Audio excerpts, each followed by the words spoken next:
అసలు నీ ప్రాబ్లం ఏంటి చెప్పు నాకు. ఇప్పుడు నన్ను లవ్ చేస్తున్నట్ట లేనట్టా? చూసావా, నువ్వు ఇంకా నన్ను నమ్మట్లేదు. ఇదే కదా నా ప్రాబ్లం. తప్పులేదు, నీకు బ్రేకప్ చెప్పడంలో తప్పే లేదు. హలో సార్, మీరు నాకు బ్రేకప్ చెప్పింది వేరే సంబంధం సెట్ చేసుకుని వచ్చినందుకు, నేను నిన్ను నమ్మనందుకు కాదు. నేను రోజు దేవుడికి దండం పెట్టుకునేవాడిని ఎలాంటి అమ్మాయిని ఇచ్చినందుకు. ఇప్పుడు దేవుడికి దండం పెట్టుకోవట్లా ఎలాంటి అమ్మాయిని ఇచ్చినందుకు. నీ వల్లే నేను దేవుడికి దండం పెట్టుకోవట్లేదు.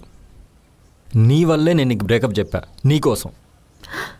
అసలు బ్రేకప్ ఎందుకు చెప్పారా? ఎందుకు చెప్పా బ్రేకప్?